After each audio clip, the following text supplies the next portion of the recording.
ஓம் ஸ்ரீ குருபியோ நமக. ஓம் ஸ்ரீ மகா பெரியவா சரணம். இன்றைய தினம் ஜனவரி 22 திங்கட்கிழமை. ராமரோட ஜென்ம பூமியாக இருக்கக்கூடிய அயோத்தியில் ராமரோட சிலையை பிரதிஷ்டை பண்ண போகிறாங்க.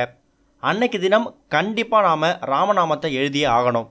அப்படி செய்கிறது மூலயமா நமக்கு ஒரு மிகப்பெரிய பலன் கிடைக்கும். அதனால் தயவு செஞ்சு யாரும் தவற விட வேணாம்.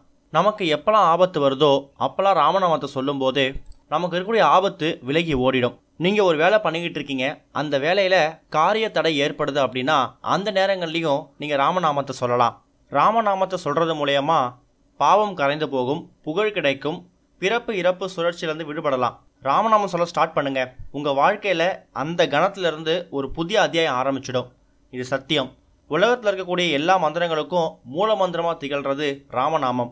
யார் ஒருத்தர் ராமநாமத்தை சொல்கிறாங்களோ அவங்க 7 பிறவிகளில் செஞ்ச பாவம் விலகும் அப்படிங்கிறது பெரிய நம்பிக்கை. ராமநாமத்தை சொல்கிறது மூலயமா நம்மளோட கர்மாக்கள் தீர்க்கப்படும்.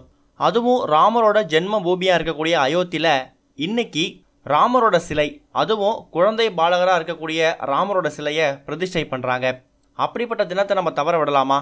இப்போ நம்ம சொல்லக்கூடிய இந்த 2 எழுத்தை ஒரு பேப்பரில் எழுதினாலும் சரி, 108 முறை வாய்விட்டு சொன்னாலும் சரி.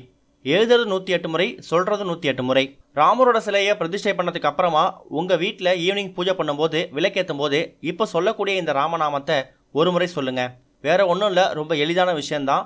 ஸ்ரீராம ஜெயம், அப்படி இல்லைனா ஸ்ரீராம் ஜெயராம் ஜெய ஜெயராம். இந்த ராமநாமத்தை 108 முறை உங்கள் வீட்டோட பூஜை அறையில் ராமரை மனசில் நினச்சிட்டு ராமநாமமாக சொல்லி பாருங்கள். கண்டிப்பாக இது வரைக்கும் உங்கள் வாழ்க்கையில் நடக்காத அதிசயங்கள்லாம் நடக்க போகுது. முயற்சி பண்ணி பார்த்தா நல்லதே நடக்கும். ஓம் ஸ்ரீ குருபியோ நமக. ஓம் ஸ்ரீ மகா பெரியவா சரணம்.